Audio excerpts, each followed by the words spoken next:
Hello, I'm Nick. I do the watch-alongs on Hammer's Chat, but I was not there for the watch-along yesterday. I look and sound and feel tired, as this is the morning after the night before, but here are 10, can't really do 10 with that, 10 reasons why we can be positive. The reasons why I've gone for positivity is because obviously there's a lot of negativity around because we were and are a bit shit. The three-word summary of yesterday was we were shit. However, there's enough of that going around, so let's try and be positive with 10 quick reasons why we can be positive. So, reason number one, Jarrod Bowen. Jarrod Bowen himself is a beacon of positivity and goodness in the terrible shit show of West Ham United at the moment. His effort is always there, and his skill is always there as well. Even if it's like, he had a bad half, that's just nitpicking in a difficult game because he's got so much work to do. The key thing that stood out for me yesterday about Bowen was when Kudus scored after Bowen's shot, Bowen instantly celebrated. He didn't care that it could have been his goal and it was someone else's, which happens at a lot of other Premier League clubs. If you see Solanke for terrible Tottenham Hotspur, when another player scores, for the first second, he's a bit annoyed that it wasn't him that got the final touch in. See it at other clubs as well. Man U, Chelsea, they're not instantly happy someone else has scored. They're usually annoyed that they didn't get the touch in off the cross or whatever. So Bowen shoots deflection. Kudus headed. Bowen's instantly elated that we've got back into the game. And he's just a great captain. Again, I don't know what people are expecting. I don't know why some people say he couldn't. He's not a good captain. He's changing his game. First couple of months of this season were just ridiculous, and they're getting maybe a bit better now. But he's going to grow into it. He's going to grow into becoming the captain, and that's what I'm seeing. So I'm totally positive about that. I'm so happy that he's with us, because if he wasn't, then dear God, that would be just abysmal. Positive, Wan-Bissaka. £15 million in today's day and age for that level of quality. Exceptional. Absolutely exceptional signing. Exceptional player. Brilliant person. Somerville, Bowen, Kudus works. Soon as Fullkrug went off, and we'll get to him later, that's when we got a goal, because Bowen drove forward, whatever. Yes, okay, maybe he's not the archetypal striker, but we are unable to sign such a person if he exists.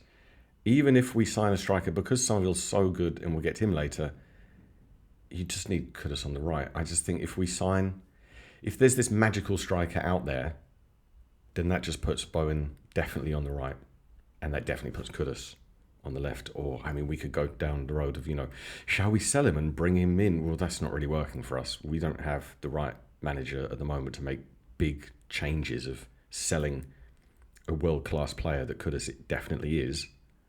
It might... Anyway, that's another story. Will he go to Liverpool or whatever? You don't know. But at the moment, Somerville, Bowen, Kudus works. Yeah, they did try a bit too hard in the last 15 minutes when we had a little moment of okayness. But that was just trying too hard and it didn't quite come off. So that's okay. Number 4. The result isn't bad. Brighton are a good team. Yeah, their form hasn't been great recently. The game itself was terrible. But that happens sometimes. And it was a draw against our bogey team.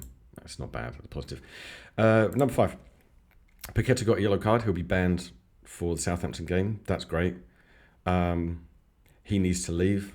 Of course, no one's really going to buy him unless, a Brazilian club conjures up some deal to take him. Technically, amazing footballer.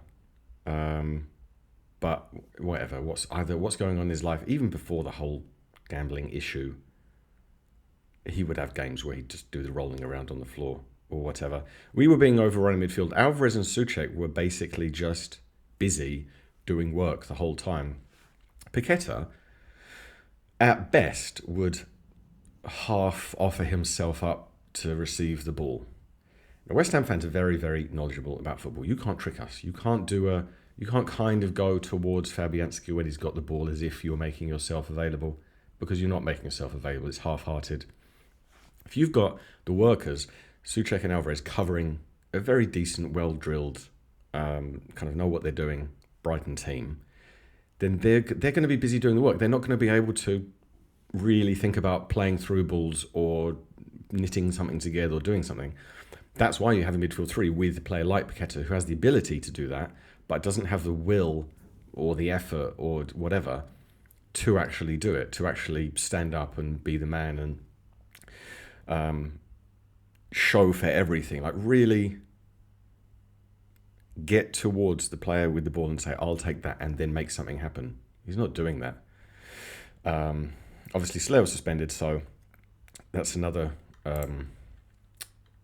positive that let's just put this at number 6 in the 10 reasons to be positive. Soler's back, so if Paqueta's suspended for the Southampton game, Soler comes back. I mean, he's not amazing, but at the moment he's definitely better than Peta, and in effort he's also a lot better than Peta. So if he has a good game against Southampton, that might put Peta back to the bench, which is positive, something to be happy about. So what number are we on now? 7 probably. Fullkrug, he got his chance and didn't take it. That's fine, that's positive because he got his chance. I wanted him to get his chance. I wanted him to start this game because that's what, we needed to see what would happen if he started. And the result was absolutely nothing. He just kind of waited around as if football was 15, 20 years ago and strikers can just wait around and get a ball in. And then you might say, oh yeah, fair enough for him to do that, whatever. Again, it's another story about what teams should do or not. He didn't do enough. He didn't show for it. When we got our goal, the second it got to Bowen, he drove forward. If that was Fullkrug, he would have done a little 5-yard knockback and then ran into the box hoping to get the perfect cross to end up on his head 6 yards away from goal, which did happen against Bournemouth, and he headed it straight at the keeper. So he wouldn't have driven forwards like Bowen did. So bad signing. He can sit on the bench, until the end of the season if he wants. Don't care. Number 8. The London Stadium isn't that bad. That's kind of a positive in that it seems really bad now, and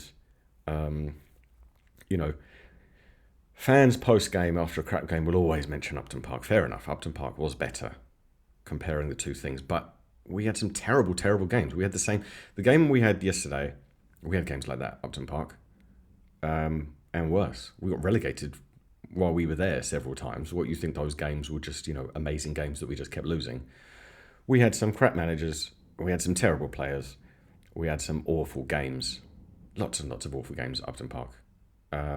Yes, there were the high moments, etc., but we had games just like yesterday when we're just looking at the players on the pitch and thinking, dear God, that's terrible. I mean, Glenn Roeder, need I say more? So the positive about the London Stadium is atmosphere was a bit crap yesterday, but it still doesn't actually take much to get it going. The crowd are willing. Yeah, we're not going to sit there just in glorious sing-song for 90 minutes. As long as we had an attack, the crowd made noise and just got up and got going and supported the team and the players. Carmen Yuans rang out.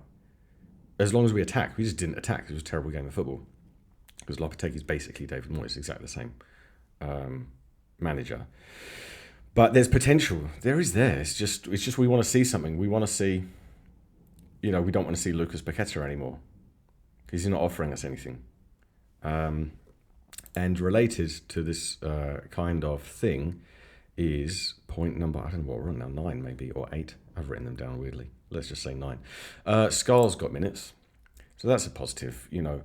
It's not really a mystery to football club owners and managers that fans and the fan base as a whole will get behind the team, be more positive, be more forgiving if it is an academy player coming in. That's why every club sings he's one of our own when we're talking about an academy player, because that's important and that matters. So yeah, defensively he got shown up a bit, but that's okay. Mavropanos makes mistake after mistake after mistake, which we'll get onto. But when Scar's is, his defensive positioning isn't quite perfect and they got him behind a couple of times. That's okay, because he still actually tried, when he was on the ball, in like an attacking sense, he still tried to make more attacking passes than just playing it safe all the time. So at least he's got minutes, and that's part of that whole thing. If we can get Potts or Orford back, everything's just going to be more positive. The crowd are going to be more willing to get behind them rather than just be annoyed at Peta rolling around on the floor, getting a yellow card for no reason, not putting effort in, whatever. So Scar's got minutes. Let's just get more minutes for the academy players whenever possible. Point number, God knows whatever on now. Todibo came on for Mavropanos at half time. That's good. Maybe he's patched things up with the manager. Mavropanos so bad, terrible, awful. Should never play for West Ham again. Literally, it's not just some knee-jerk nonsense social media reaction. Should not play for West Ham. Just makes mistakes. He makes at least one massive mistake every game. At least. Usually 2, often 3. Passes the ball to the opposition. Doesn't know how to play the offside trap.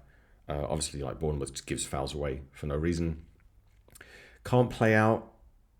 He can't hit it. He can't do anything as a footballer. I don't know how he's a footballer. He's made a career as a footballer. Good luck to him. Well done. Can't play football. Don't want to see him play for us. Todibo's good. He will get us through. He will improve, Todibo. And lastly, maybe just Somerville. I know I mentioned him before, but he's also a point of positivity in his own right. It's just incredible footballer, technically gifted, effort. Everything he does is positive. Basically, everything he does is good. Yeah, he could have done better for his shot that got blocked, but there was a lot happening at that point, and we were, getting a bit desperate. Fantastic ability, fantastic effort, brilliant person. The way he's interviewed, the way he supports his teammates. He's only just joined us, and he's already getting on with everyone. Interviews well, smart person. He's fantastic, and he's the future of our club.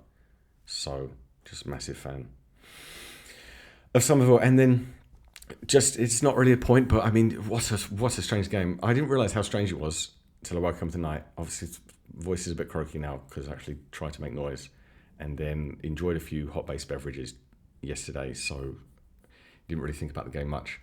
And then just woke up in the middle of the night, just head spinning about that strange game of football. I watched some of the interviews on another channel. I think it's West Ham Network, where I think Nicky does the interviews. I think it's West Ham Network, I hope it is.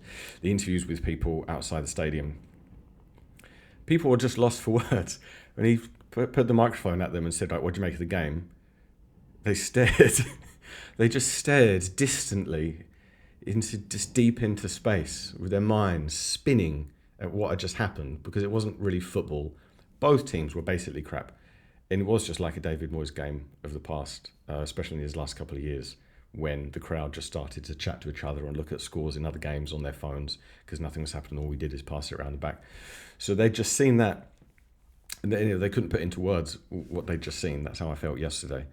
So anyway, that is as much positivity as I can do. I will be back on the watch along on Hammers Chat YouTube for the Southampton game, where they've got a new manager, and instantly they started to put more effort in, but we desperately need 3 points there to stay in touch, because the Liverpool game might be a write-off. I'd rather not think about that right now. Anyway, trying to be positive. I was trying to be positive about the Villa game, but the cup game, but their Champions League game isn't till a couple of weeks after that. Positivity-wise, we can cling on to being in the FA Cup until somewhere in mid-January. So that's positive. So see you for the Southampton game. Let's win. Come on, you Lions.